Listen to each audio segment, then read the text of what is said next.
Stop whatever you are doing and listen to this. A whole Olori, a wife of the king, caught red-handed in the biggest, most disgraceful lie that has ever shaken the palace walls. We are talking about a fake pregnancy, a disgraced doctor, and a king who is so angry he is demanding his money back. If you think you've had it all, wait until you hear what the elders found when they started the spiritual cleansing. This is not just a scandal, it's a spiritual war. My crown juice friends and families, the day began with an eerie stillness in the royal household. Aunty Igbi'S, a woman whose name has become synonymous with palace influence, was preparing for the most important appointment of her life. For months, the rumors had been circulating and the whispers had grown into a roar. Is she truly pregnant, or is this a desperate play for power? To protect the sanctity of the throne, the king and the council of elders ordered an independent medical evaluation. As Aunty Igbi'S arrived at the hospital, the tension was thick enough to cut with a knife. The air conditioning was blowing cold, circulating a chill that seemed to settle in the very bones of everyone present. Clad in her finest lace and adorned with royal beads, she sat in the waiting room, but for the first time, her royal composure was cracking. Her hands were trembling, and her eyes darted nervously, searching for a way out. But the king had seen through the games. He had personally selected a team of specialists whose integrity could not be questioned. When the lead doctor finally emerged, holding the medical file like a heavy burden, the silence in the corridor was absolute. "Madam," the doctor began, his voice professional and devoid of emotion, "we have conducted every possible test. We have performed ultrasound scans and blood work. We have even cross-referenced these results with 3 separate laboratories to ensure there is no error." Olori Igbi'S stood up, her voice rising in a desperate attempt to maintain her narrative. "And tell the world that the heir to the throne is on his way. Tell them my body is heavy with the king's blessing." The doctor sighed, a sound of profound disappointment. "Madam, there is no pregnancy. There has never been a pregnancy. Medically speaking, your claims are entirely unfounded. There is no heartbeat and there is no child." My crown juice friends and families, can you visualize the absolute devastation of that moment? The lie that had been carefully curated for months, the billionaire Lori glow, the dramatic morning sickness, the demands for special treatment, it all evaporated in a single sentence. The billionaire Honori didn't just fall, she collapsed under the weight of her own deception. She began to scream, claiming a spiritual attack, alleging that enemies of the palace had stolen the child from her womb through supernatural means. But in the world of science and royal law, such excuses fall flat. The doctor remained firm, informing the palace guards that there was no medical evidence to support her claims. The disgrace was instantaneous. The guards, who previously bowed at her feet, now stood tall and distant. The respect that is automatically given to a queen was stripped away not by force, but by the truth. As she was escorted out of the hospital, news began to travel with lightning speed. The internet was soon ablaze with the headline, "Aunty Igbi'S pregnancy, the great royal hoax." Nigerian public began to dissect every photo and video she had posted over the last few months. They noticed the inconsistencies and the padding. But more importantly, my friend, his friends and families, they began to speak of Queen Naomi. They spoke of a woman who carried herself with genuine dignity, a woman who didn't need to fabricate miracles to be seen as a queen. Back at the palace, the king was informed of the results. He didn't erupt in anger. Instead, he withdrew into a silence that was more terrifying than any shout. He immediately ordered that Aunty Igbi'S be stripped of all palace privileges, the royal cars to be returned, the security detail withdrawn, and her access to the inner chambers revoked. It was a total shutdown of her royal life. As Aunty Igbi'S convoy pulled up to the ancient gates of the palace, the atmosphere had already shifted. The silence was silent. The usual crowd of praise singers and hangers-on had vanished as if he were never there. My crown juice friends and families, there's a saying that when the tree falls, the birds scatter, and Aunty Igbi'S was seeing it happen in real time.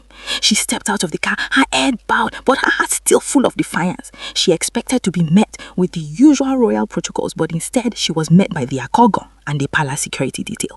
They didn't bow. They didn't offer her to carry her bags. They simply stood like stone statues, blocking her path to the inner chambers.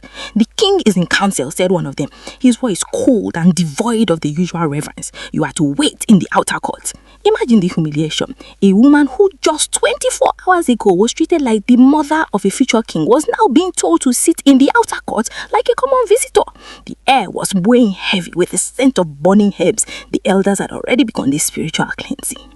In Yoruba tradition, when a great lie is told within the palace, the land itself is considered defiled. They were washing the pillars with fake red water and sweeping the floors with specific leaves to rinse away the impurity she had brought into the house of Odudua. Inside the council chamber, the king sat with the high chiefs. The medical file of the hospital lay on the table between them like a smoking gun. And my county's friends and families. Sources said the king's silence was more terrifying than any outburst. He didn't shout, he didn't curse. He simply listened as the elders discussed the consequences of the crown. The decision was swift. Since the penancy, which was the basis for her elevated status, and the billionaire allowances she had been receiving, was proven to be a fabrication, all privileges were to be revoked immediately. This wasn't just about taking away her cars. It was about stripping her of her identity within the palace. But the most shocking part, the bride price demand. Information reaching Crown Gist suggests that the king has formally requested a meeting with her family. In our culture, when a marriage is built on such a monumental deception, the king has the right to demand a refund of the bride price as a symbol of the marriage being null and void. He is essentially saying, I did not marry a liar.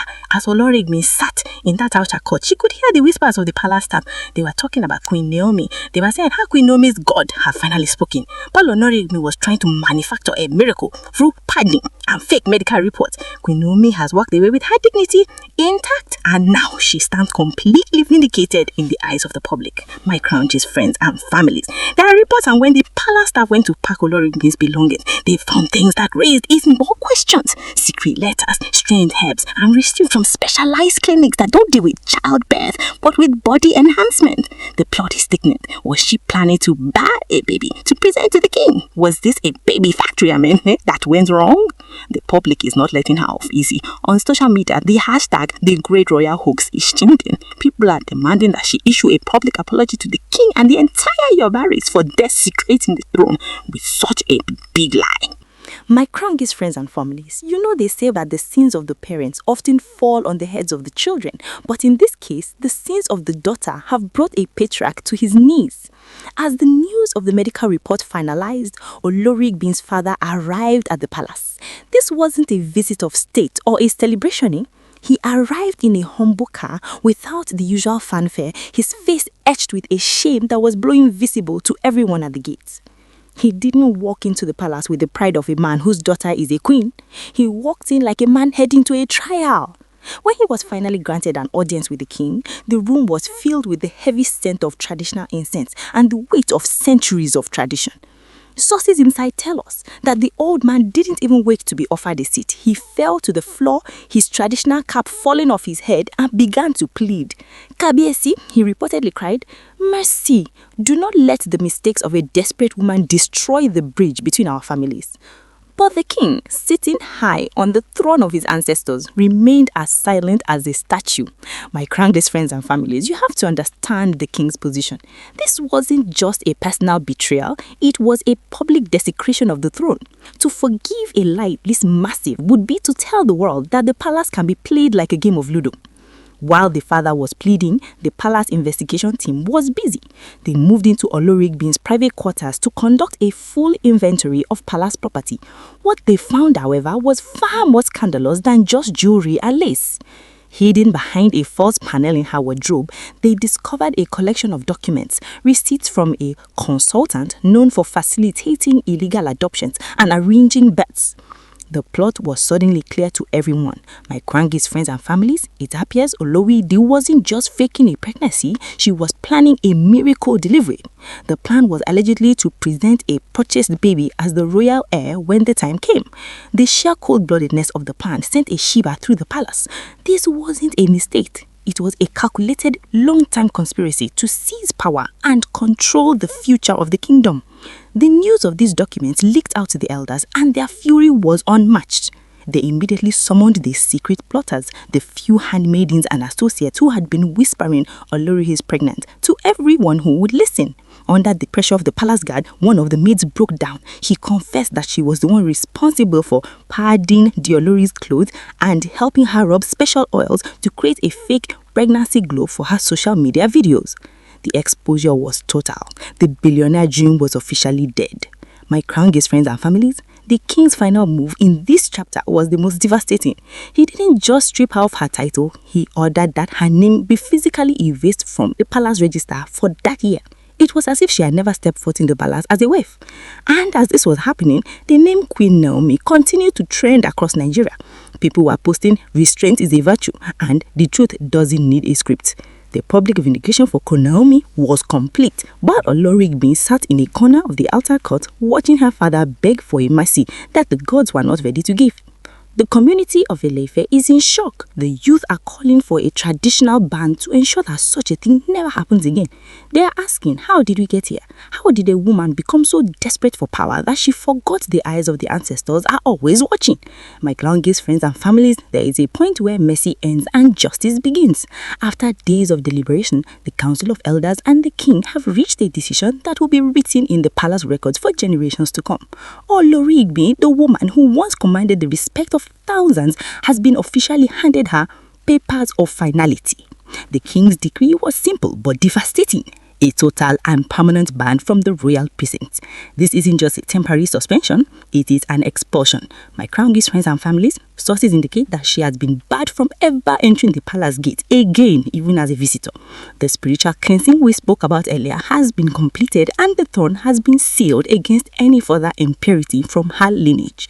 But what about the secret plotters? The investigation didn't stop with the Olori. The king has ordered a total purge of the palace staff. Every maid, every guard, and every associate who was found to have even the slightest knowledge of the fake pregnancy has been dismissed without benefits. The king is sending a clear message. The palace is a sanctuary of truth, and anyone who treats it like a theater for blowing lights will find themselves on the streets. As for the billionaire status she so proudly fronted, it has turned into a heavy burden, with the king's official demand for the return of the bride price and all pregnancy-related gifts. Her family is reportedly in a state of financial and social panic. In the high circles of Nigerian society, a palace ban is a social death sentence. The doors that were once wide open for her are now being slammed shut. And while one star fades, another shines brighter than ever. My Clowngaze friends and families, the vindication of Queen Naomi is the talk of the town. Without saying a single word, without granting a single interview, her name has been cleared. The public now sees the difference between a queen who is chosen by the spirits and one who tries to manufacture her own destiny through padding and deception. The king's final statement to the council was one for the history books. He reportedly said, "A crown can be heavy, but a lie is heavier.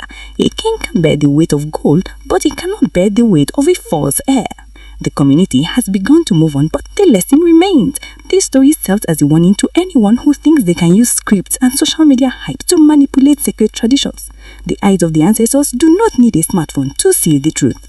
Before I go, I must remind you all, please, keep in mind that all these updates and details are based on training social media rumors and alleged reports circulating within the gist community.